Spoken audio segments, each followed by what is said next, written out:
आज हम आए हैं यमुनानगर के जठलाना में और जठलाना से लेकर के जो यमुनानगर की आखिरी सीमा है जो करनाल से लगती है, वहां पर खनन एजेंसियों का काला कारोबार इस कदर चल रहा है कि यहां पर तमाम 100 करोड़ की सड़कें जो है वो तबाह कर दी गई।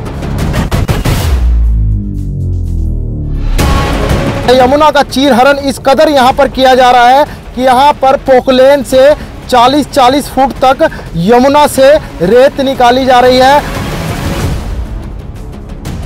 पुल के जड़ में ही 50 मीटर दूरी पर इस तरीके से खनन हो रहा है। क्या इसकी अनुमति है या नहीं है? हरियाणा सरकार ने केंद्र सरकार से बातचीत करके बाढ़ प्रभावित जठलाना गुंथला क्षेत्र को लगभग 100 करोड़ की लागत से बनने वाले नगली पुल की सौगात दी थी।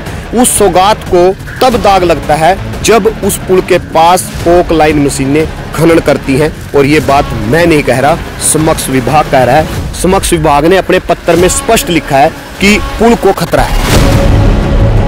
तो इस वक्त हम यमुना के तट पर खड़े हैं, सामने घना अंधेरा है, पर इस अंधेरे के बीच में सामने वो लाइट आप देख रहे होंगे, वो कोई लाइट नहीं है किसी गांव की, बल्कि एक पोकलेन आधी रात भी चल रही है।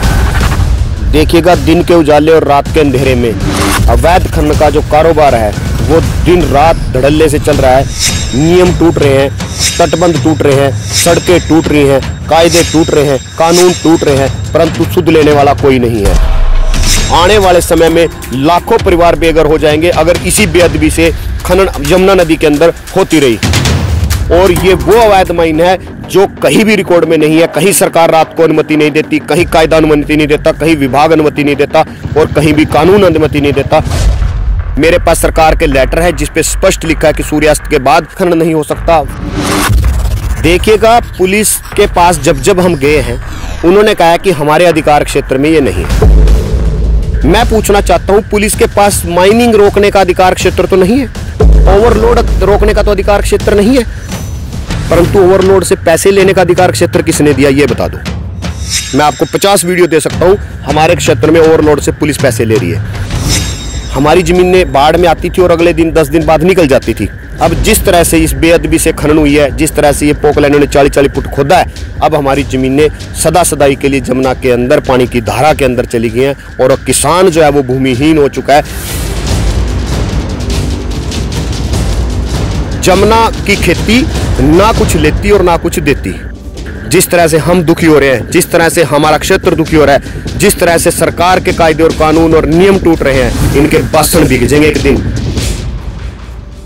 तो इस वक्त हम यमुना के तट पर खड़े हैं, सामने घना अंधेरा है, पर इस अंधेरे के बीच में सामने वो लाइट आप देख रहे होंगे, वो कोई लाइट नहीं है किसी गांव की, बल्कि एक पोकलेन आधी रात भी चल रही है। हमारे साथ जनहित याचिकाकर्ता एक्टिविस्ट विराम सिंह जी हैं। विराम सिंह जी पिछले 10 साल, करीबन 10 साल से लड़ाई लड़ रहे हैं। क्या कुछ बताना चाहेंगे?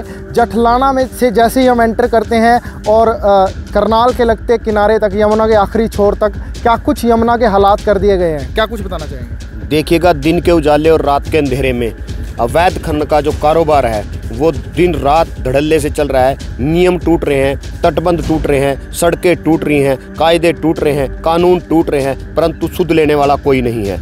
और देखिएगा, जिस तरह से बिना पट्टा वसी का रजिस्ट्रेशन के, बिना निशानदेही के खनन हो रही है, मैं पूछना चाहता हूँ ये बताया किसने कि किस एरिया और किस किला नंबर में खनन होगी? देखिएगा, कोई मापदंड निर्धारित नहीं है, कोई एरिया निर्धारित नहीं है और 40-40 फुट पोक लाइन से, जिस तरह से आपने ड्रोन के जो आज शॉट दिखाए हमें, और देखिएगा वो ड्रोन के शॉट अगर अधिकारियों को दिखाए जाएं या सरकार को दिखाए जाएं, तो मैं सरकार से पूछना चाहता हूं कि ये इस तरह से नियम तोड़ करके, इस तरह से हमें मौत के बवंडर में धकेल करके ये जो खनन हो रही है, जो प्रकृति से छेड़छाड़ हो रही है, आने वाले समय में लाखों परिवार बेघर हो जाएंगे अगर इसी बेअदबी से खनन यमुना नदी के अंदर होती रही। विराम जी, एक चीज़ पूछना चाहूँगा आपसे, जिस तरीके से लगातार यमुना के बहाव बदल दिए जा रहे हैं और उसके बाद जो चलते बहाव से माइनिंग की जा रही है, आपका क्या कुछ कहना है? ये तो टोटली इनलीगल है अगर कागज देखें। देखिएगा, यमुना नदी की प्राकृतिक धारा बदलने का हक अधिकार किसी को नहीं है। समक्ष विभाग इस बारे में पत्राचार कर चुके हैं, चिट्ठियां लिख चुके हैं, लेकिन केवल और केवल कायदे, कानून और नियम केवल कागजों तक सीमित हैं। अगर इस पे इम्प्लीकेशन किया जाता, अगर इस पे कुछ औपचारिकता पूरी करके इसको नियम को लागू किया जाता, तो हमारा क्षेत्र आज इस तरह जिस सृष्टि का जो नियम है, जिसको हम प्राकृतिक बोलते हैं, प्राकृतिक से जो सरेआम आपके सामने छेड़छाड़ हो रही है। आप मेरे पीछे देख सकते हैं, ये जो लाइटें आपको दिख रही हैं, इक्का दुक्का, यहाँ कोई गांव नहीं है, ये सारी अवैध माइन हो रही है। और ये वो अवैध माइन है जो कहीं भी रिकॉर्ड में नहीं है, कहीं सरकार रात को अनुमति नहीं देती, कहीं कायदा अनुमति नहीं देता, कहीं विभाग अनुमति नहीं देता और कहीं भी कानून अनुमति नहीं देता। तो मैं पूछना चाहता हूँ, वो अधिकारी आज रात को कहाँ हैं जिनके ड्यूटी बनती थी अवैध खनन को रोकने की? वो आज अपने घरों में सो रहे हैं और हमें मौत के बवंडर में धकेल रहे हैं। इस तरह प्रकृति से छेड़छाड़ करके यमुना नदी की जो छाती है उसको रात को छन्नी करके। अच्छा इब्राहिम जी, जिस तरीके से रात को खनन हो रहा है, क्या माना जाए अवैध इलीगल रूप से हो रहा है? देखिएगा, रात को जो खनन हो रही है पूर्णतः अवैध है, इसका कोई किसी प्रकार की अनुमति नहीं है। मेरे पास सरकार के लेटर है जिस पे स्पष्ट लिखा है कि सूर्यास्त के बाद अवैध खनन नहीं हो सकता। वैध खनन को अवैध ही कहेंगे अब तो, क्योंकि वो रात का समय है।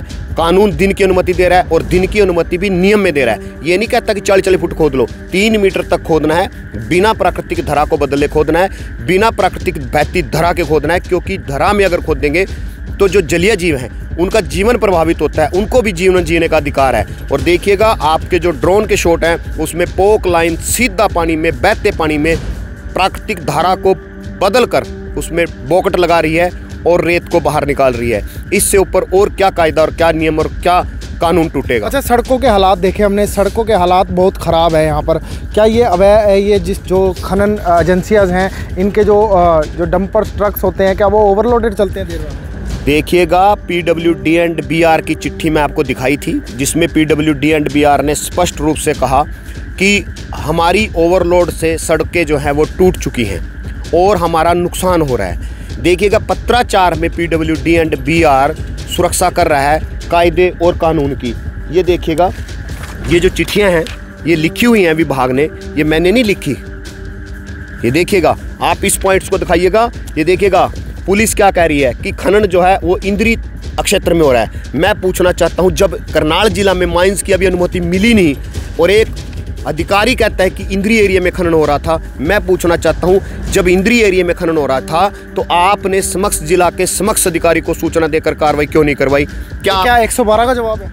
बिल्कुल, 112 ने अपने ऑनलाइन रिप्लाई फाइल किया। क्या 112 ने वहां पर मौके के जो थाना लगता है उनको किसी को नहीं बुलाया? देखिएगा, मौके पे 112 आई, 112 ने लोकल जठलाना पुलिस बुलाई। जठलाना पुलिस ने कहा कि एरिया से बाहर माइंस है, और जब एरिया से बाहर माइंस है, शिकायतकर्ता जनहित याचिकाकर्ता व्यायाम सिंह को सूचित कर दिया। मुझे सूचित करने या ना करने से क्या फर्क पड़ता है? समक्ष विभाग और समक्ष अधिकारियों को सूचित करें ना। कानून टूट रहा है, कानून को कौन बचाएगा? अच्छा, ये पुल की बात की जाए, पुल के जड़ में ही 50 मीटर दूरी पर इस तरीके से खनन हो रहा है, क्या लग रहा है, क्या इसकी अनुमति है या नहीं है? देखिएगा, हरियाणा सरकार ने केंद्र सरकार से बातचीत करके बाढ़ प्रभावित जठलाना गुंथला क्षेत्र को लगभग 100 करोड़ की लागत से बनने वाले नगली पुल की सौगात दी थी, जिसके लिए क्षेत्र के लोगों और मैंने स्वयं हरियाणा सरकार का धन्यवाद भी किया था कि इस बाढ़ प्रभावित क्षेत्र को आपने एक सौगात दी है। उस सौगात को तब दाग लगता है जब उस पुल के पास पोक लाइन मशीनें खनन करती हैं, और ये बात मैं नहीं कह रहा, समक्ष विभाग कह रहा है। समक्ष विभाग ने अपने पत्र में स्पष्ट लिखा है कि पुल को खतरा है।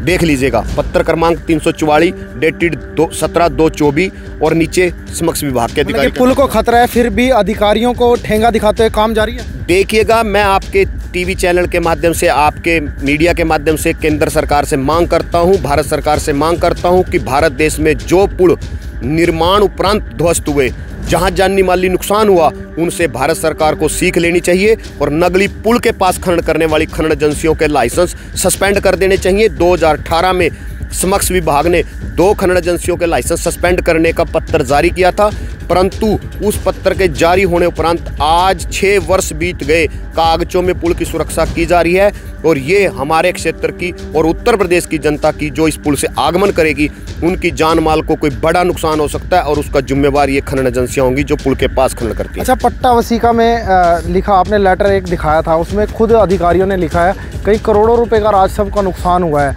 वो भी 2021 का आप लेटर दिखा रहे हैं। क्या अभी तक कोई कमेटी या कोई कार्रवाई नहीं हो पाई इस पर? देखिएगा, 2018 से मैंने राइट टू इंफॉर्मेशन एक्ट के अनुसार डाटा इकट्ठा किया, फिर 20 में किया, फिर 21 में किया, फिर 23 में किया, और मैंने पूरे दस्तावेज इकट्ठे करके माननीय तहसीलदार रादौर को दिए, जिसने स्पष्ट रूप से चिट्ठी लिखी उपमंडल अधिकारी को कि ये गलत कर रहे हैं। मैंने वो कॉपी लेकर के माननीय जिला उपायुक्त यमुनानगर को एक शिकायत दी कि हरियाणा सरकार को बिना जिस तरह से पट्टा बसी का इन्होंने रजिस्टर्ड नहीं कराया और करोड़ों रुपए का हरियाणा सरकार को राजस्व का नुकसान कराया। माननीय उपायुक्त ने तुरंत प्रभाव से उसमें 2 दिन के अंदर रिपोर्ट मांगी और एक कमेटी की नियुक्ति कर दी, लेकिन उस कमेटी द्वारा आज तक कोई रिपोर्ट पेश नहीं की गई। और जब भी मैं उनसे मिलता हूं वो कहते हैं कि सरकार की दखलंदाजी है। मैं कहता हूं मैं मीडिया के सामने कह रहा हूं, वो भी आएँ और मीडिया के सामने बताएं किस सरकार की दखलंदाजी। तो क्या लग रहा है, मैंने कुछ लोगों से यहाँ पर बातचीत की, कैमरे के आगे नहीं बोलना चाहा, उन्होंने कहा है कि प्रदेश का मुखिया और सेंटर्स के तमाम मिनिस्टर मिले हुए हैं इस खेल में। सर आप ये माइन चल रही है, आप माइंस के जाके एम्प्लॉइज से पूछ लो, वो खुद कहेंगे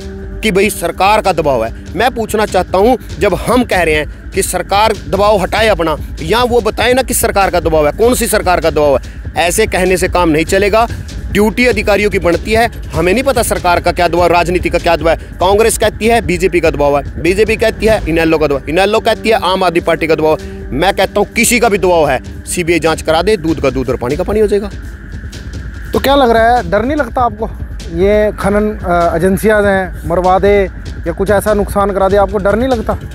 देखिएगा, जब आप भाई इतनी दूर से चल करके जमुना के तटबंध पर आकर के इस तरह की वीडियो टेलीकास्ट कर रहे हैं, इस तरह के ड्रोन शॉट कलेक्ट कर रहे हैं, मैं इस गांव का बासिंदा हूं और देखिएगा मेरा प्रथम दायित्व बनता है कि मैं अपने गांव को, अपनी जमुना को, अपने क्षेत्र को, अपनी खेती को बचाने का प्रयास करूं और मैं उस प्रयास को कर रहा हूं। कुछ क्षेत्र के लोग जो मिली भगत हैं, जिन्होंने चंद पैसे के लिए अपना ज़मीर बेच दिया है और ज़मीर बेच के वो अमीर होना चाहते हैं, परंतु मैं आपको एक आज बात बताता हूँ, इतिहासों के बीच में वर्णित ये बात है, जमुना की खेती ना कुछ लेती और ना कुछ देती।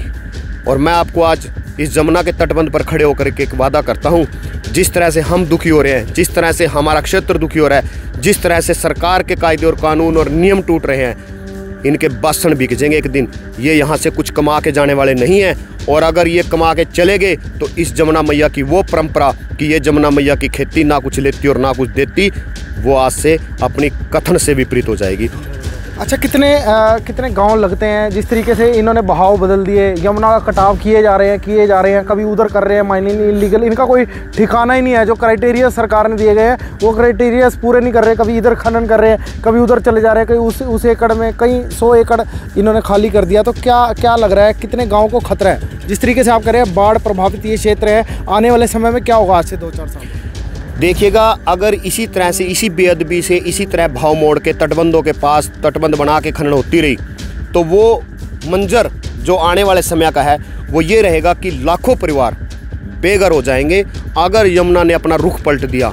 और जो इसकी मर्यादा है, जैसे ये तोड़ रहे हैं एजेंसियां, और अगर ये मर्यादा ऐसी टूटती रही तो जब भी बरसाती मौसम आएगा और पहाड़ों से पानी उफान पर आएगा तो इस क्षेत्र में जो जानी माली नुकसान होगा उसका आकलन आप और मैं नहीं कर सकते। और सरकारों को इस पर विचार करना चाहिए, इस तरह ध्यान देना चाहिए, क्योंकि चंद पैसों के लिए आप किसी की जान, किसी क्षेत्र की जान, लाखों परिवारों की जो जान है वो आप जोखिम में डाल रहे हैं। अच्छा इब्राहिम जी, रात को अभी शॉर्ट्स वीडियो चल रही होगी, लोग देख रहे होंगे, देर रात खनन कर रहे हैं यमुना के बीचों बीच, क्या अधिकारी, क्या पुलिस को ये दिख नहीं रहा? पुलिस नहीं रुकवा सकती इस खनन?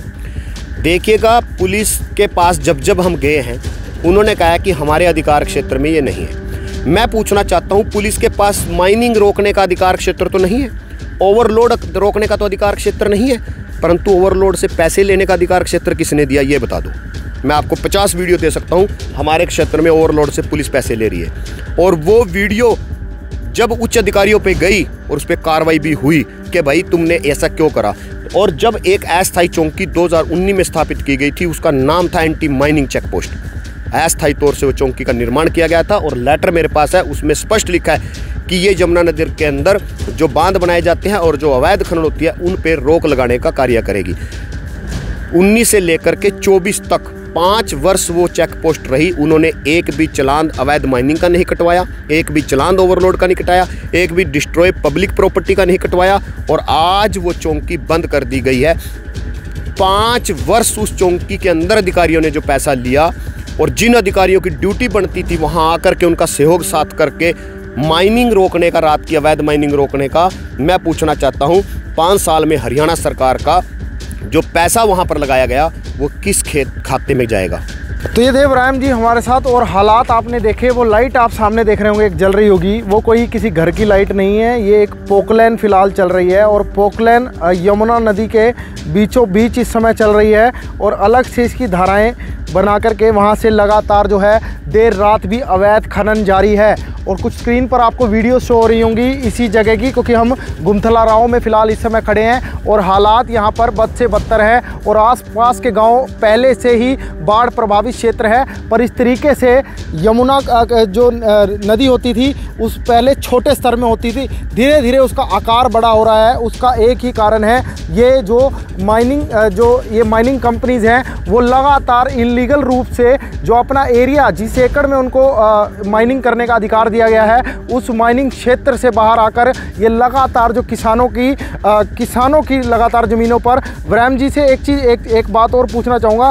इब्राहिम जी, क्या कुछ कहेंगे, ये जो कानून बना था, हमने कुछ देर पहले पढ़ रहे थे, ये किसानों को फ़ायदा पहुँचाने के लिए ये माइनिंग का रूप दिया गया था, आज के क्या कुछ हालात हैं? देखिएगा, जो आज के हमारे प्रदेश के मुखिया हैं, जब वो खनन मंत्री थे, तो जब इस पॉलिसी का निवारण किया जा रहा था तो हम भी उनसे मिले थे भी, मंत्री जी ये क्या आप पॉलिसी बना रहे हैं? लेकिन नायब सैनी जी, हाँ, प्रदेश का मुखिया, आपको पता है, मुझे पता है, पूरे प्रदेश को पता है। तो उन्होंने मुझे बताया था कि भी ये बेनिफिशरी ऑफ द फार्मर और satisfaction of the farmer policy है। मैं नारायणगढ़ में उनसे मिला था और ये बताया गया था कि भी ये beneficiary of the farmer and satisfaction of the farmer है। ना किसान का आज फ़ायदा हो रहा है और ना किसान की संतुष्टि की जा रही है। मैं खुद किसान हूँ, बताओ मेरी कहाँ संतुष्टि मतलब कि कहने का मतलब 30 लाख तो जो कमा रहे हैं वो ठेकेदार कमा रहे हैं और 30,000 किसान कमा रहे हैं, कुछ ऐसा ही है? ये बिल्कुल और को ठेका दिया जाता है और वो ठेका भी कोर्टों में दरखास्तें दे करके तब मिल रहा है। मैं आपको स्पष्ट बता सकता हूँ, कई गांवों के टाइटल केसों के बता सकता हूँ, जिन्होंने माननीय न्यायालय में या माननीय उच्च न्यायालय में जा करके अपने ठेके की राशि ली। तो satisfaction of the farmer and beneficiary of the farmer कैसे होगी ये पॉलिसी? तो क्या लग रहा है, क्या किसानों को समझ नहीं आ रहा है, इलाके में कोई बोलने के लिए तैयार नहीं है इस बात? देखिएगा, किसान, हमारे यहाँ का जो किसान है बड़ा ठंडा और बड़ा शांत किसान है, क्योंकि अग्रेसिव किसान नहीं है। और देखिएगा, जब जमुना मैया अपना रुख पलटती थी तो किसान यहाँ का जो नफ़ा नुकसान था उसको हर साल रोकने का, उसको सहन करने का आदी था। और देखिएगा, जिस तरह से इन्होंने जिस बेअदबी से खनन किया है, पहले क्या होता था, हमारी ज़मीनें बाढ़ में आती थी और अगले दिन 10 दिन बाद निकल जाती थी। अब जिस तरह से इस बेअदबी से खनन हुई है, जिस तरह से ये पोकलैंड ने 40-40 फुट खोदा है, अब हमारी ज़मीनें सदा सदाई के लिए जमुना के अंदर, पानी की धारा के अंदर चली गई हैं और किसान जो है वो भूमिहीन हो चुका है। किसान फर्दों में तो 40-40, 50-50 किले का मालिक है और बोने को 2 कनाल ज़मीन बरसीन के लिए अपने पशुओं के लिए नहीं है। अच्छा, हालात क्या कुछ है, कौन कौन से एरिया चपेट में आने वाले हैं? देखिएगा, जठलाना क्षेत्र से लेकर के और यमुनानगर की अंतिम सीमा तक इसमें जो गांव हैं वो चपेट में आएंगे।